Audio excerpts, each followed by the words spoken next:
Welcome, everyone. I'm Bob Boyer, and I'm the person behind this entire week surrounding the Kyiv City Ballet. I'd like to welcome you to this event, this panel discussion, which is one of the reasons that we actually wanted to have this entire week. So thanks for taking the time to engage. Thanks to Dean Frost and the Honors College for letting us use the Gary Reading Room and for the desserts, coffee, and drinks that are outside afterwards.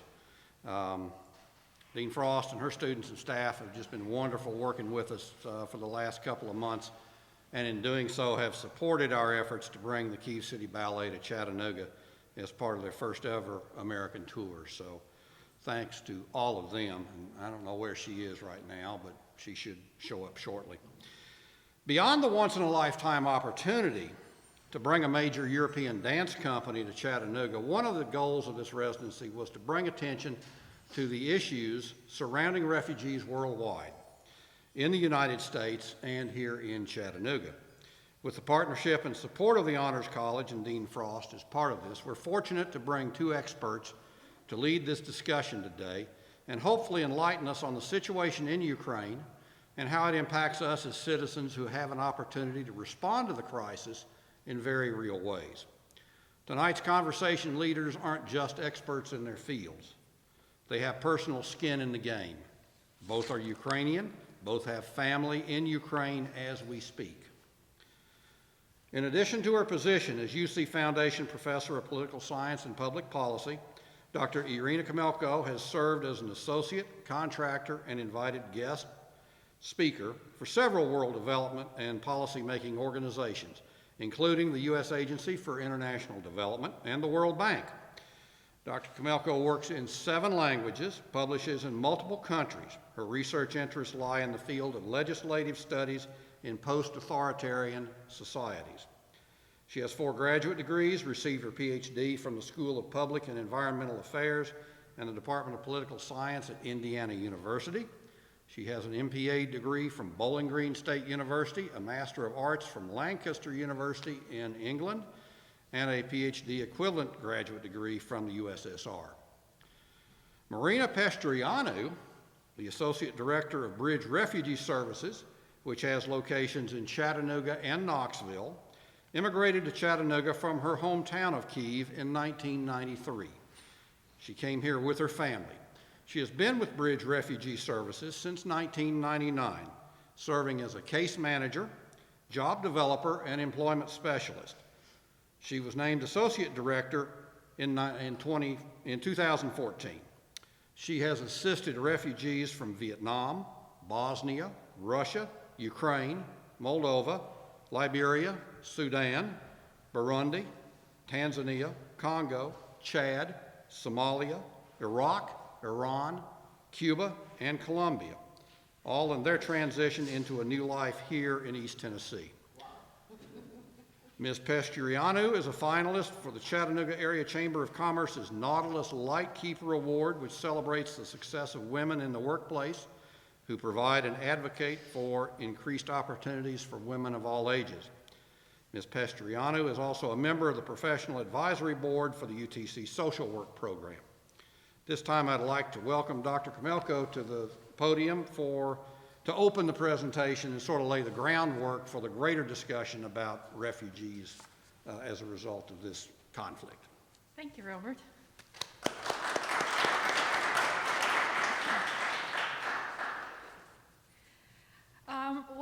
Welcome everybody. I was asked to provide some sort of academic background foundation, some sort of an analysis at the beginning to lay some ground for our discussion today. So this is the country we are talking about today. As you could see, Ukraine, it's one of the largest countries in the world, in Europe, I mean. It borders multiple countries, as you could see. It borders Russia, Belarus, multiple countries that you see in there. And right now, this is a country that has been attacked and unfortunately goes through very, very difficult times. And one of the questions we political scientists are asking is why? So I'm not going to spend too much time on that and reiterate what you hear on the news anyway, which is Putin's desire to rebuild some sort of Russian empire or some sort of a Soviet Union again. But my question is, well, if he indeed wants to annex Ukraine, why such a destruction? If you want to take over a territory, would you really want to level it? And that tells me he does not want to take the entire Ukraine. He wants to take parts of the Ukraine and probably leave the other, some small portion as Ukraine. The scenario is well known, Georgia, attack on Georgia, on the country of Georgia. But the question becomes then, why such a severe and heavy destruction? Anything you see on the news, I mean, it's just the human suffering is, it's hard to see. It's very hard to tolerate, to see how much people are suffering. My friend went just to get some bread in a bakery, and the next thing I'm receiving a picture, and there is an apartment building or condominium. There is no wall, and there is sofa hanging from the 6th floor, and it's somebody's home that was just destroyed. The rocket just hit it, and she just went to get some bread. So in my, from what I know from my research, the best, the end goal, and again, this is my personal conclusion from my research, from what I know, what is it that Putin wants? He wants to have a Ukraine, but incredibly weak, incredibly submissive.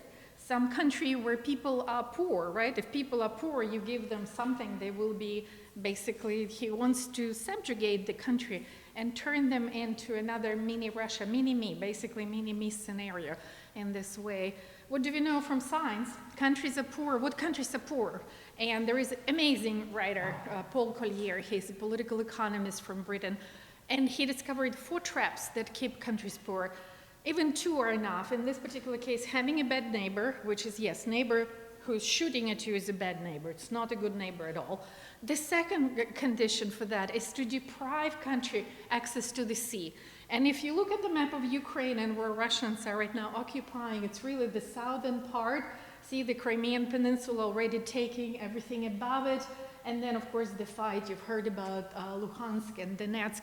But the idea is to deprive the country of access to the sea, and that usually, even 2 traps, there are 2 more traps, but I'm not going there, but even those 2, bad neighbor and deprive a country access to the sea.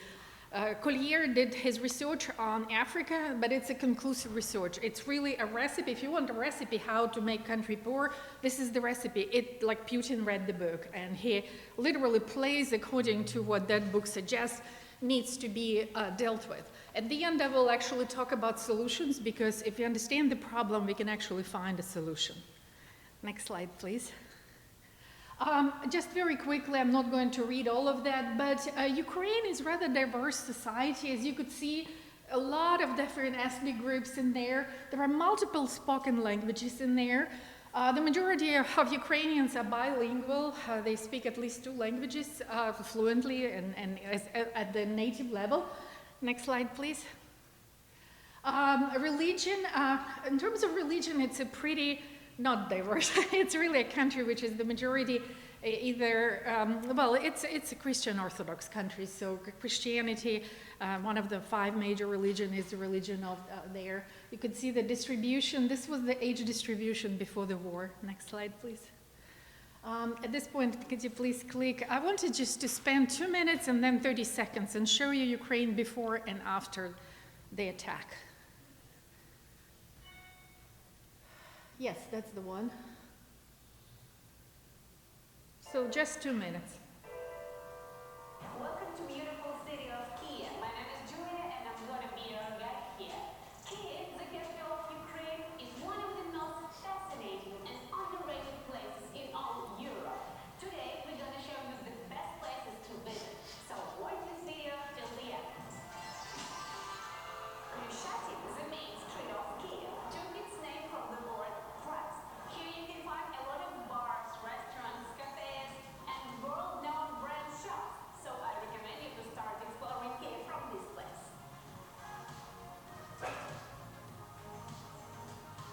There is also a huge shopping mall underground where you can find almost everything from souvenirs to food and groceries.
Well, this is the before picture. So then I wanted to show you a few things. All of these places have very special meaning to me and to my family. My great-grandmother was a church member at the St. Andrew's Church, and it's just a beautiful, it's absolutely gorgeous country. Ukraine is gorgeous, hospitable.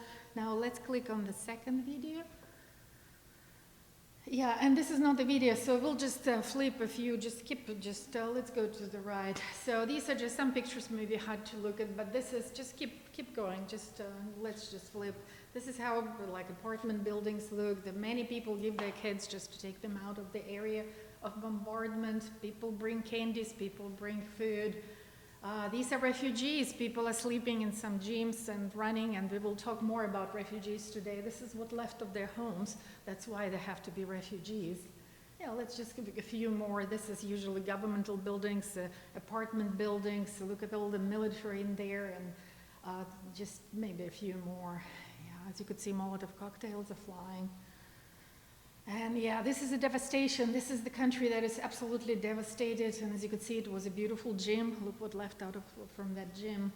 Look at that's just military tanks and the machinery. And that's what people see there in that country. You drive somewhere and yeah, that's it. All right, let's go back to the slideshow. This is just before and after. You could see the level of devastation and the level of human suffering there. But I wanted to talk about not what Putin would, what is it that Ukrainians want? And I guess the easy answer is, well, they want to win the war, or they want to be free. But what they really, really want from the beginning, in 1991, beginning 1990, 1991, that's when the Soviet Union was disintegrating. At that particular time, Ukrainians really wanted to go for democracy. It was really important for them to fight for democracy. These pictures that you see are students of your age. And they went on the main square, and they literally went on a hunger strike. That's another slide. That was a tent city. The square you've seen at the beginning of the video, before pictures, this is the square. This is how it looked in 1990, 1991. Students were coming from all over, and government was trying to force feed them, and they were fighting. And that was really, and the population united behind. The population wanted to abandon the authoritarian regime, separate from Russia, and they wanted to go towards democracy. On December 1st, Ukraine had a referendum, a real one, and then it was an overwhelming majority who said, we want to be independent, and we want to be a democracy, we want to be with the Western Europe. Well, this is something very difficult to talk about. 1994, Ukraine gave up nuclear weapons. Ukraine had the second largest arsenal of the nuclear weapons, which is a known deterrent against aggression. Next slide, please. Picture, recognize Bill Clinton, Russian President Yeltsin, British, Ukrainian presidents signing memorandum and guaranteeing territorial integrity of Ukraine in return for basically Ukraine will give up nuclear weapons, become non-nuclear country, and all these countries guaranteed its sovereignty. Next one. 96, another big step towards democracy in Ukraine, new constitution. It took Ukrainians over 5 years to come up, to write and agree to a new constitution. And that's, as you could see, celebration in the parliament. Another fight for democracy, it's 2004, flawed election, and Ukrainians went again on that square that I showed you in the before video, and they just were marching and demanding. It was called Orange Revolution. Another picture of Orange Revolution, that's the picture that you've seen in the video. 2008, I told you about Georgia. That was the day when the Russians attacked Georgia and annexed part of Georgian territory. So the same scenario plays in Ukraine, just at a much larger scale. Another fight for democracy continued. This is when Ukrainians decided to fight to move towards European integration. They wanted to be part of Europe. They wanted to remain part of Europe, and they wanted to have democracy in that country. That's another picture. That's, as you could see, a lot of, literally they build barricades, and people And that's what strikes me in the United States. How many people take democracy for granted here, and they think that it lasts forever, and it does not. It's so easy to lose it, and it's so hard to get it back, or especially when you're starting from scratch like there, and even when you're making progress.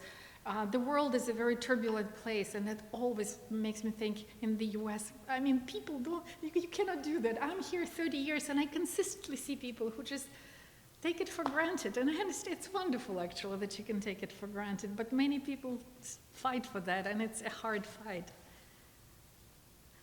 More pictures of Euromaidan. Okay, this is the big one, which is, this is Crimea. That's when Putin came. The war in Ukraine actually started then, when Putin came and annexed Crimea from Ukraine. Zelensky, the president of Ukraine, right? He's a very well-known comedian. Actually, if you have Netflix, there is a really good comedy series there. It's called Servant of the People. The Zelensky president plays the guy who actually becomes the president. Who knew, right? But okay, let's move. Yeah, now we'll go to those pictures, the last set of pictures that I wanted to show you.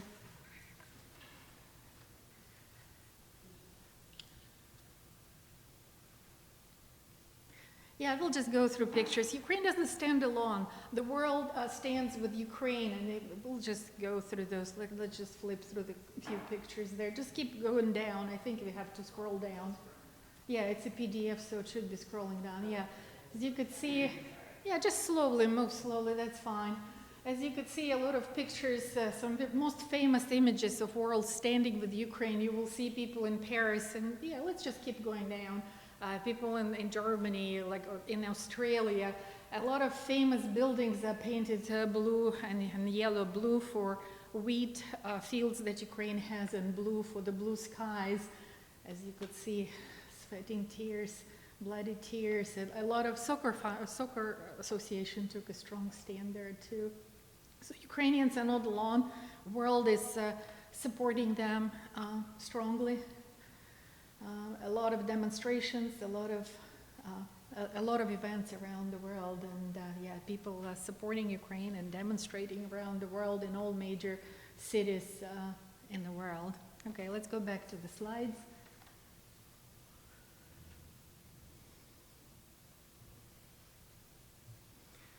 Okay, are there solutions to the problem? Yes, there are solutions, and there is a silver lining to that, and the science shows us, well, of course, any war, I'm not going to talk about military solutions, I'm not a military expert, but political solutions are there, and of course, any war needs money, so depriving a country aggressor of resources to run the war, it's one big one, which means more sanctions, which means more isolation, which means not buying Russian products, which means depriving them of resources. Clean energy sources, developing. I mean, in this world, so many people tell me, oh, it's impossible. Yes, it's possible. The science is there. We just need to change just a little more research, and we can have very comfortable and clean energy. So actually something good can come out of that. We can live in a very clean world if we just believe in it and do it. And how does Putin get his money? He basically sells resources which are running out anyway, so we'll be out of those. Some are 50 years, some are 80 years.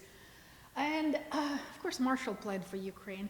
If Putin wants to make Ukraine poor and dilapidated, and that's his plan to control it, then remember the Second World War, and at that time we were that rich country, and European Union, which is European Union right now, was incredibly poor.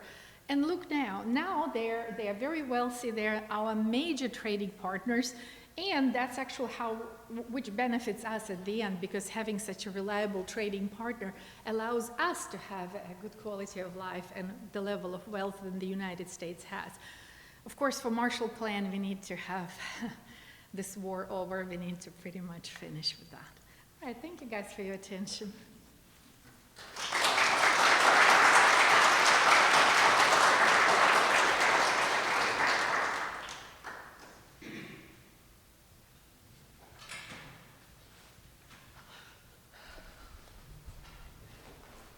Hello, I'm Marina Pastoriano. not such an expert lecturer like Professor right here. So, but back in the day, I was a teacher. So this kind of environment is very familiar to me. I wonder why everybody showed up. Probably you had different reasons. Hopefully, everybody will leave with a sense that they got what they wanted, even if it is a check mark that you needed for the credit or real interest in world politics. It happened so that I immigrated to Chattanooga in 1993. I worked as a teacher. I volunteered at Bridge because I had all the summer and nothing better to do. I'm bilingual. I speak Russian and Ukrainian, and at that time, English, so trilingual, and French was my minor, but I prefer not to tell anybody I'm not really fluent in French. But at that time, we were working as a community with the Bosnian refugees who were coming from the Balkan war in the Balkans, and I was very, it turned out that we can communicate, and I very quickly could pick up Serbo-Croatian because it is a Slavic language and pretty much like the difference are not huge. That's how I've learned so much about refugees. Finally, I decided to quit my career in education and very good pension plan and go to a nonprofit where I can have direct impact and assist people who are in this turmoil. Since then, you heard the list of countries that I had an opportunity to work with. When people ask me what are my professional goals, I always say to not have a job because there are no more refugees to resettle. Because the whole idea of serving people who, through no fault of theirs, through all these political reasons that were outlined here, have to flee their country with the very small hope that they will ever have a place that they can call home. So a little bit of numbers. There are 80 million of displaced people in the world. Half of them, more than half, are women and children. For the purpose of immigration status, because a refugee for immigration purposes is somebody who flees their country because of the well-based fear for their lives due to persecution based on race, ethnicity, gender, political or other affiliations. Based on that, there are probably about 25 million people who would qualify. There are so many myths about refugees, but I will just talk about some of them. America takes a lot of refugees. Wrong. Usually, the country that neighbors the country in turmoil takes the most number of refugees. 4 million Ukrainians were able to cross the border of Poland. Poland has never been a country that resettles refugees. It was a quick way to safety. You could drive in your car if you had gas. Never leave your car without gas because anything can happen. You want to be able to take measures for safety. And, other countries also participate. Canada, Australia, New Zealand, sometimes Switzerland or Sweden will take 1,000 refugees a year. So how do we measure up? Before Trump administration, we were out there big players. Still very small ratio based on how many people live in America and how many people were resettled. Recently, puny impact of 10, 15,000 people. So the majority of these displaced people are destined to live and die in refugee camps. The average time for a refugee to be resettled is 20 years. The average time to be vetted for the United States is about 2-3 years. What else is another myth? Oh, they don't have a choice where they will go. It's a lottery.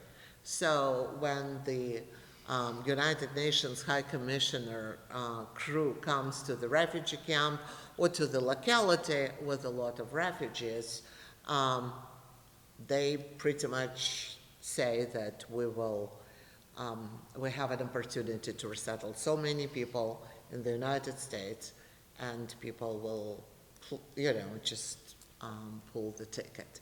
So how does it affect our community? We're a small town in the South that always supported refugees since back when, because of the Southern hospitality, Christian faith that encourages people to welcome a stranger. Our Jewish community participated in the exodus of Jews in 70s and 80s from the former Soviet Union. And in 1996, I think, they finally opened an office, Bridge opened an office, because Catholic Charities closed the office here. So we resettled thousands of people. And a lot of people don't know anything about it, but a lot of people also know a lot about it. What we do is we receive all the information through the database of the State Department. We are federally funded nonprofit, and we prepare apartments for people who will be coming. We have their bio, we have the family content, and we'll set apartments. We will hook up with volunteers like you, churches, other groups. I think the Honor Student Society once sponsored the family years back. And the goal is self-sufficiency. Our mission, our goal, our vision is to give people a second chance to rebuild their life and to be contributing members of our society. So now, when you're in Chattanooga and you go to Eastridge, you will see a big Bosnian community, a Bosnian restaurant, and a Bosnian store, and the Bosnian Culture Center. If you go to Cleveland, you will see a huge Ukrainian community there. If you go to East Brainerd, there are a lot of Ukrainians, and a Ukrainian store back there in Ultava. There is Ukrainian churches. There are a lot of people that came here over the years. So what happened now? What happens now? Usually, as I said, the refugee resettlement program is a little bit cumbersome because of the security issues and because of the number of people and smaller number of countries that can take refugees for permanent resettlement. But over the years, United States, which I'm very proud, made a couple of efforts to mitigate this impact and to bring people fast. First time, they airlifted people, within my professional life and bridge of 23 years. First time, they airlifted Kosovars. You were not even born then, probably, but there was a war in Bosnia, and Kosovo was under attack, and United Nations forces were putting people in the airplanes and just taking them to safety. Some of them made it to US, and some of them made it to Chattanooga, and some of them made it to Cleveland, and they say that the best barber in Cleveland is one of my former clients. His name is Becky. Last year, with our forces leaving Afghanistan, we put 75,000 people in the military planes, because if we would leave them behind, they would definitely die, will be killed. All of them assisted American military or worked in American NGOs. Of course, they brought them to military bases. They know what really to do with them other than they saved their lives And they remembered, oh, we have refugee resettlement network in the United States. So we worked with those Afghans.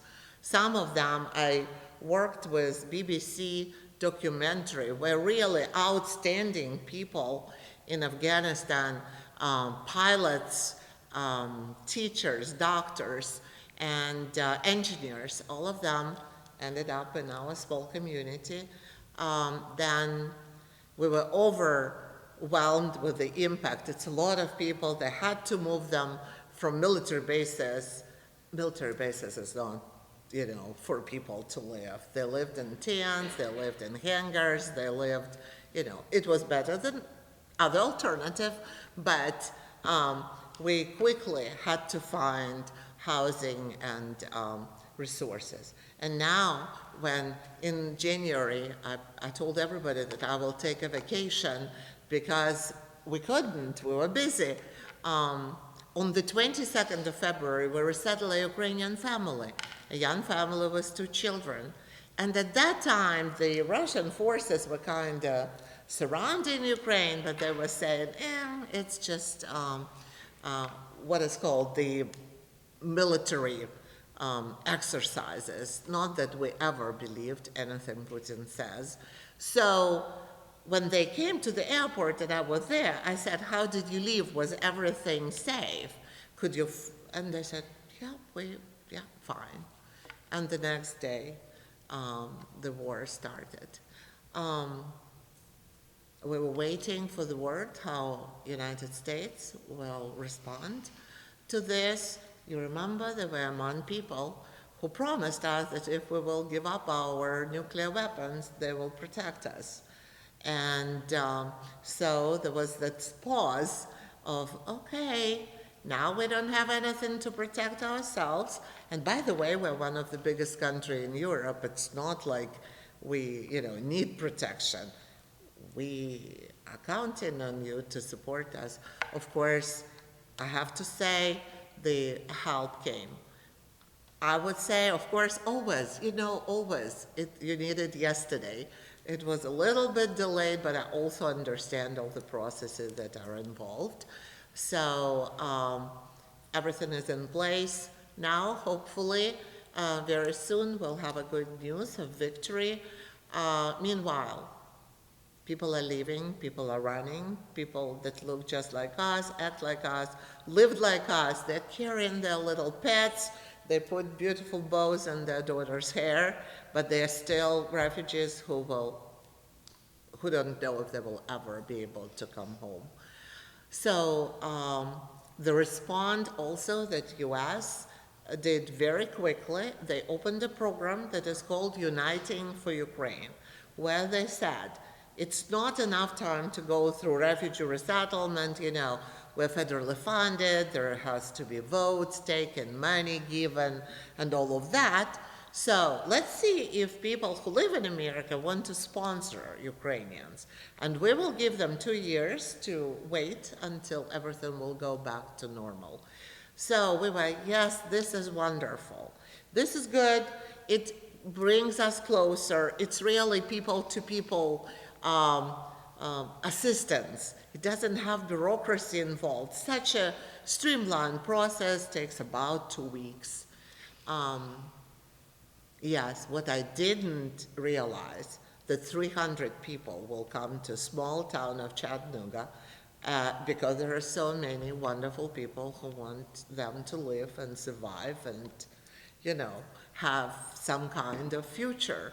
So that was a little puzzling for us. We never resettled more than 100 people a year, and now we had 300 people on our door, which is a good problem to have. The DHS, meaning Department of Homeland Security, sends me weekly reports, and the number grows.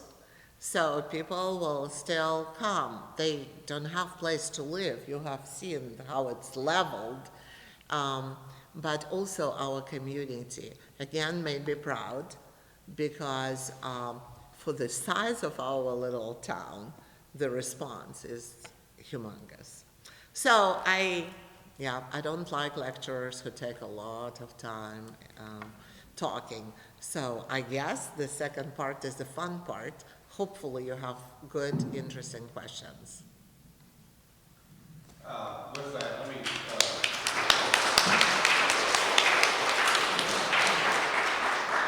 now let's get comfortable. I would like to take one moment to recognize one among us, Arson Marchuk.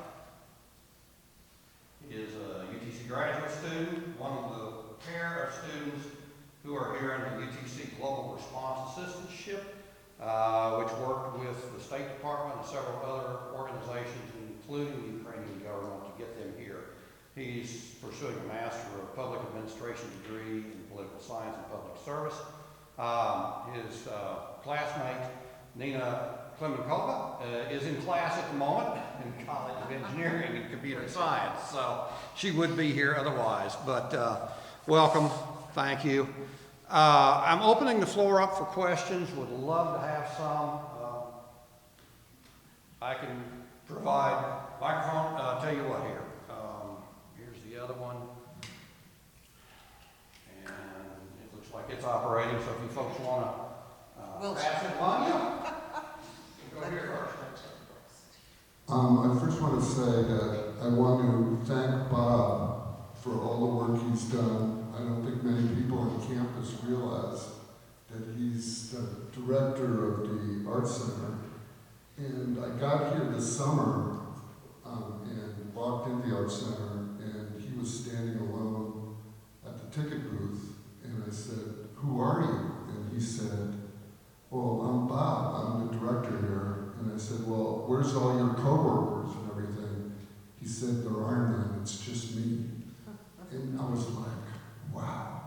And what I realized that Bob, by himself mostly, with a lot of help from people on campus, and I hope I'm not embarrassing about, put together this whole thing, and I think we really need to show some appreciation for somebody that worked that hard.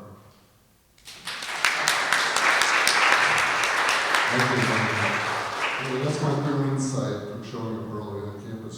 I have a question that's bothering me quite a bit, which is the fact that this war is a disaster for the world. And I don't know if it was preventable, but it seems like our government and the world governments really missed the character and the persona of Putin as a monster, as a mass killer, and as a follower of Stalin and a Stalinist. And if we know our history, and if we had identified him a little more accurately, there could have been a much stronger response earlier with the idea that we know this man, and he's about to threaten the world. And that's, so there's two things I'm asking is why didn't we know that the world would be threatened so greatly at this moment and continuing to be, both with nuclear war and also with starvation, because the Ukraine is the breadbasket of a large section of the world, and disrupting that is leading to a crisis that can kill millions of people from starvation. So my question is, how did we so misinterpret this government of Russia, this character of a despot, mass murderer, and not be more prepared for what's happening? Thank you. Well, thank you for your question. It seems like, when we say we did know, and we did talk about it, and we heard about it a lot, that Russia will attack Ukraine. Ukrainians did not believe it. On the day of attack, I was calling my friends asking, and colleagues, over 30 people, asking them to stay home, and they wouldn't. Everybody thought I was crazy. How did I know? Because I read what our government was publishing. I saw what was coming, and I stayed through half of the night just to give them last night of peace. I just wanted people to have at least one more night. And then in the morning, everybody almost ridiculed me. Ukrainians, it was such a historic betrayal. Ukrainians really did not believe that that Russia would attack and do that. And then I'm on the phone with one of my very close friends from my elementary school, and she says, "Oh, I have to get an umbrella, Irina, I have to get to work." And I'm hearing, the rhythm. There is no rhythm to the storm, and all of a sudden you hear this whoosh, whoosh, whoosh. And I'm like, Olga, you have to get yourself to safety. It's not a thunder. Thunder does not have this. And that's what it is. But we did. And why did not we respond? That's a very good question. And largely for the same reasons as the world did not respond and prevented Hitler from doing what he did. It's the same story. Democracies are trying to avoid fighting. It's really the same logic, and democracies are trying to prevent fighting at any cost. Democracies usually do not fight, do not like fighting, but authoritarian regimes do. Putin's actually, his ideal is not really so much even Stalin, but Peter the Great. Peter the Great, who fought through the entire, he was a Tsar, and he was fighting. He's the one who, what Russians proudly are talking about, opened a window to the Baltic Sea. But the logic is the same. Think about this logic. If somebody steals your wallet, right, puts it in a pocket, and then the policeman catches him, right, and says, "Hey, there is a wallet, but it's in my pocket, so it's mine," right? That's the logic, right? It's mine. But you just stolen it, but it's in my pocket, so it's mine. And this is the history. And if you look at this window to the Baltic Sea, if you look at the expansion up to the Siberia, this glorification of violence and conquest of the territories, this absolute admiration of the Ottoman Empire, which is Turkey right now, which is, well, a different country, but at that time, and this going and just forcefully taking and just, it's in my pocket, so it's mine. So we didn't know. Why didn't we prepare? Why didn't we do more? Because we are a democracy. We have multiple groups, and our government represents all of the groups, and there are multiple cleavages, and to work through those cleavages takes time. In any democracy is very messy. Don't take me wrong. Authoritarian regime, when there is a czar or king or dictator, yeah, snap your fingers and everybody just, but that comes at the expense. You're not allowed to think what you think. You're not allowed to think for yourself. Many groups getting abused. But democracies are messy, and it takes time, and we just ran out of time. As we ran out of time with Hitler, we ran out of time with Putin as well. But I do believe we did know that. Well, I certainly did. Okay. Here, and you, okay.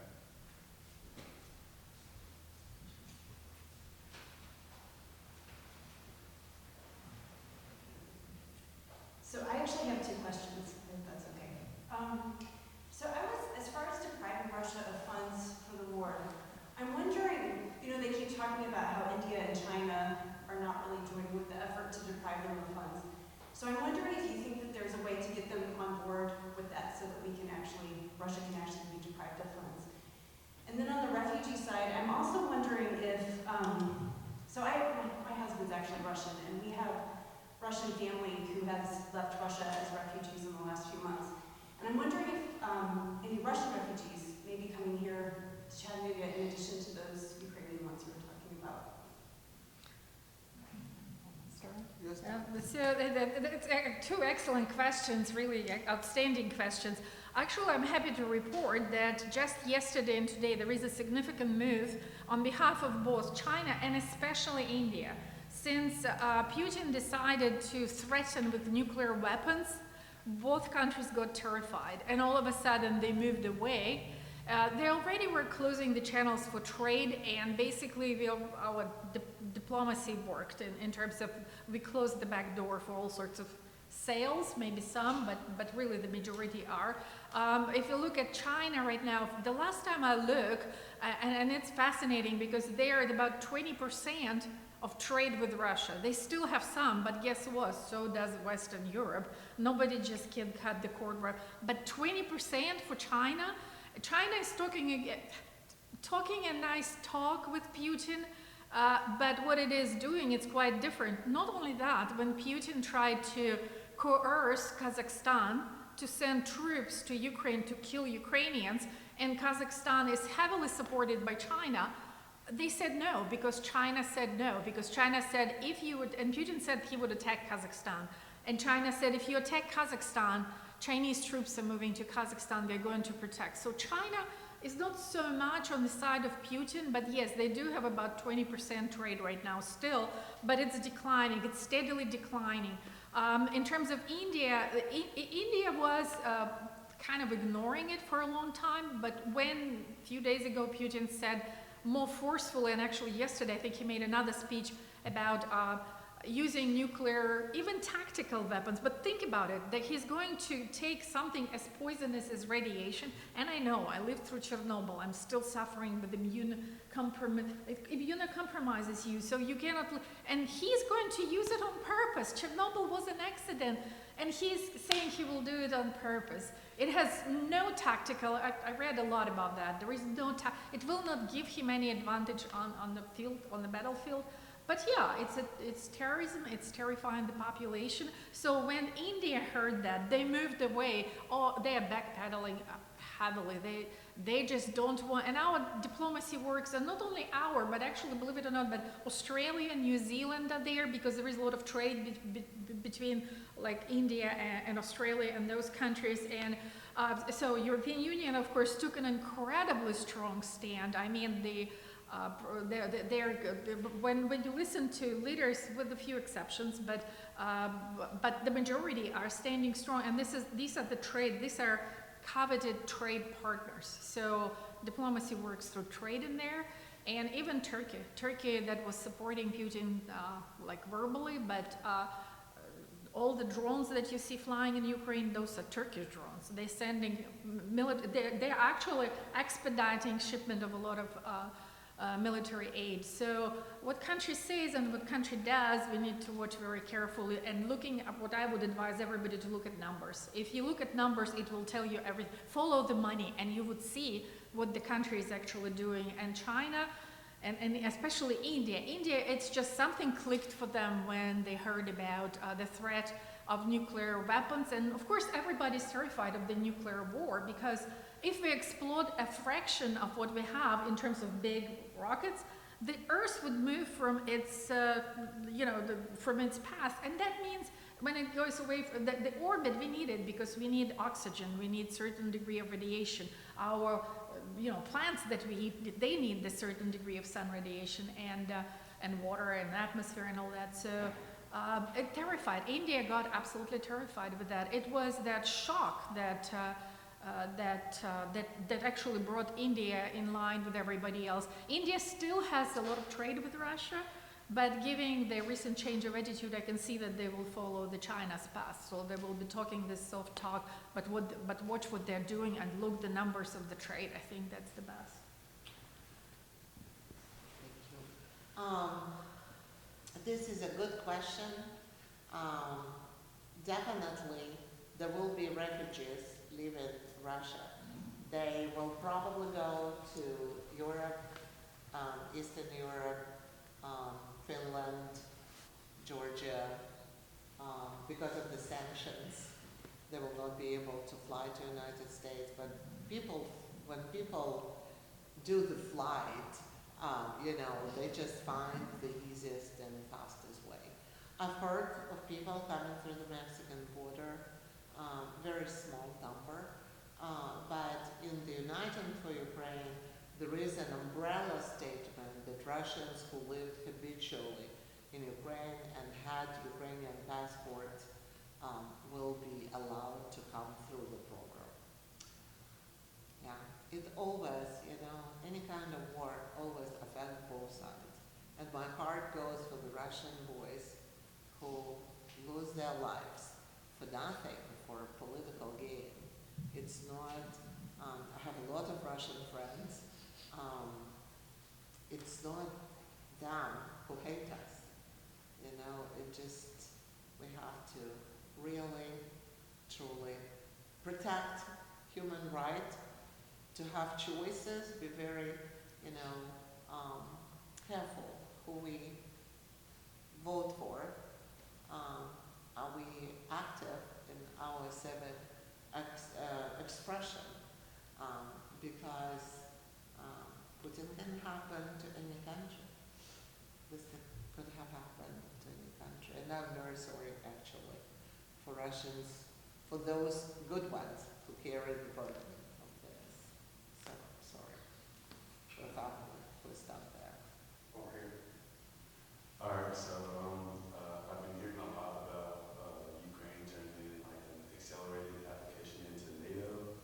So if they got accepted, like what would the implications be to, and also like if my second question, if Russia has more success with Ukraine, do you think that will embolden China in relation to like Taiwan? So I didn't hear the end of your last question. Could you? If Russia has more success with Ukraine, do you think that will embolden China in relation to Taiwan? Oh, I see. Yeah, well, the first question, two excellent questions, absolutely outstanding question. Thank you for everybody. Thank you for really good questions. Allow us to have a good conversation. Really appreciate it. The first question, NATO, yes, Ukraine did file for the expedited the way they Finland and Sweden. What is going to happen? Well, the charter of NATO says that if country is in a state of war, it cannot be admitted to NATO. Also, it requires that each and every member of NATO says yes to that process. And obviously, you all heard about Hungary, what's happening in Hungary right now. Italy elected ultra-right, super-right prime minister. So, it takes only one to say no. So, is there a prospect? Yes. Is it an immediate one? No. But eventually, I do believe that Ukraine will be able to join the NATO. It just may take, if you want my rough estimate, and again, it's just my individual estimate, it's just 10 years. So that's what I'm looking at. I'm sorry, what was the second? Oh, yeah, about Do you think it will, if they have more success with Ukraine, invading Ukraine, do you think China will like play copycat with Taiwan? This is a super tricky. I mean, I just organized the workshop in Taiwan, and it was supposed to happen in September. Now it's moved for February because there is a real threat that China may use this situation to attack Taiwan militarily. I know that the United States stands strongly against it, and there is a lot of moving pieces in there. Look at Japan, which is militarizing first time since the Second World War. Look at what's happening in countries that like Korea, especially South Korea. It's a major player in the region. What's interesting that Kim Jong-un and North Korea not necessarily too supportive of Putin, even though, and again, who is the main provider for North Korea? China. So it tells you, back to the previous question about that China really is the major player. But will China give up Taiwan? No. And well, it's a one-country policy, but it's very likely that at least some strikes could be, or some military could be. At least right now, there are a lot of military activity around Taiwan, and Taiwanese, they're fighting very hard against anything like that, and they do have support of the community, of the world community, but China is huge army right there next door. Democracies, NATO probably would not want to, just like with the Ukraine, the same scenario. So a lot of moving pieces on this chessboard. So we don't know the end of the story, and I don't know the answer of how it will all end, but it's possible. So we should watch Taiwan very closely. Right now, the world is watching Ukraine. Taiwan is on the radar, but it's a different situation, and China has some other tools that Putin didn't have with Ukraine, but China has it. So it's possible that they will resolve it, and at least for now, we will have our workshop in February. Thank you for your question. Other questions? All right, let me give you a second. I'm going to exercise just a little executive privilege here. Number one, I forgot to mention earlier, if you are getting extra credit for attendance, please sign this list here, and we'll make sure the appropriate professors get the information. But my question for Marina is, in all this room, everybody in this room, what's a proper response at our level at this point? What can we do if you have 300 folks showing up on your doorstep? I think that the best response is to volunteer your time. This is of course an opportunity to do the fundraising for Ukraine. Students are always very capable of raising a lot of money for good cause, very successful. But volunteering is the best route to go as well. When people come to US, they, even if they drove in their country, you know how here in Chattanooga we depend on our personal cars. So these people are isolated. They cannot go to medical appointment. They cannot go with their child to enroll them to school. They cannot do grocery shopping, just simple things. We appreciate volunteers, transportation volunteers, who help them through this initial barrier. The second thing. How do we get your name and contact information? Oh, it's all over the webs. Tomorrow night, You will find Tomorrow night. okay. They'll be there. Yeah, but seriously, just look up Bridge Refugee Services. We have a website, we're on Facebook and Instagram. Let's also talk about integration. When people isolate, no matter what vulnerability they have, this just escalates that. People need to learn the language, people need to have a network of supporters, of people they can talk, of people they can ask simple questions about how our community functions. And if their child played soccer, where is the soccer field that they can go on a weekend? Simple things, very human, simple things. And that's where you can be valuable advocates for our community, making people feel welcome, soothing this way of this initial shock and trauma of being, in the new place without huge support. So please look us up on Facebook. Sign up right now. You all have phones. We put out stories.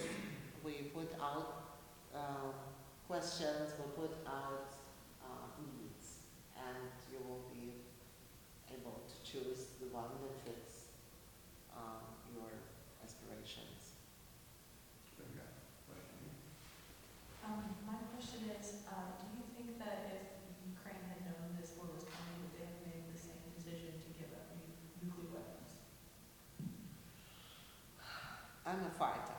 I wouldn't give it up then, but I'm not a political science professor, so my personal response to you, I would never, ever, ever give up my weapons until I secure alliance and support. I'm not a politician, so. I think we know the answer, right? But what really we need to be focusing right now, the United States, well, any country of the world has national security interests, and our interest was to keep this world peaceful and away from the nuclear war. And we had a policy, the United States has always had a policy of non-nuclear proliferation. We were fighting nuclear proliferation as much as we could. And obviously right now, when we are talking to Iran or North Korea, trying to stop them from developing more nuclear weapons, and obviously the idea is the more nuclear weapons are there, the more likely some crazy person will press the button and destroy this planet for all of us and ruin it completely for all of us. So the big question is how, and that's something to watch, how will the United States and the Western industrialized countries address the issue of nuclear non-proliferation, because many countries right now, looking at what happened to Ukraine, you realize the lesson for everybody, right? And what's happening, and the suffering, and the human suffering, and just what's happening to the country at all. But if you think in terms of the planet, and how do you even address it with the country? You go to Iran and says, well, you don't need a weapon, I will protect you, and look at Ukraine, and right? So the fight for Ukraine is really fight for democracy, fight for peace, fight for for so many values, human values. And actually, I'm really glad I met Marina, because it just, this human dimension, that we all are humans, and just humanity, and that shows the worst. The war shows the worst of humanity and the best of humanity. And it was really touching to say when you said that, well, you feel sorry for young people who are just dying. And right now you all heard about, there is another refugee line is coming, right, with the Russians who are running for their lives. As political scientists, I'm thinking, well, this is the force that, when the Soviet Union collapsed, there was the Iron Curtain, and all this force against authoritarianism was inside of the country. Now all these people who are against authoritarianism, they are leaving. So what will happen to Russia and the rest of us with Russia being so authoritarian? But there is a huge crisis. Georgia has more Russians probably in Tbilisi than Georgians, and they're running to Armenia. They're running everywhere, and so I don't know when, and it's not if, when they come here. That bridge will have some, I don't know, some thinking to do. Yeah. We will respond. As young people, Irina brought so many good comparisons. This is so shocking for me because this is like moving from Tennessee to Georgia, from Georgia to Tennessee. We have borders, people, went to school, to Russia, to Ukraine, married, visited, vacationed. So there are a lot of my former students who live in Moscow, who lived in Russia, for opportunities, for jobs. It's so sad that it happened. As a humanitarian, I don't know how long it will take to erase it. My mom, who lived through World War II, would shudder when she would hear German language because it brings back the memory. She never wanted to travel to Germany. She didn't have, anything against Germans, but she lived in Kiev. When you see the main thoroughfare, it was burned before Kiev was surrendered to Germany. And ironically, my father, who was an architect, and a young volunteer who wasn't drafted but went voluntarily to fight for his country, came back and was in charge of restoring this main thoroughfare. My mom cut every ribbon on the post office, on the conservatory, on every building, because he wanted his wife to be a special person, to cut the ribbon. This is where I grew up. All of this, the beautiful things, is the place where we skipped classes. There is a tunnel where nobody can see you. The place where I smoked my first cigarette so that mom didn't know. The place where we pretended that we're older and we were served cocktails. There was this little place, like Irina says, it's all very personal.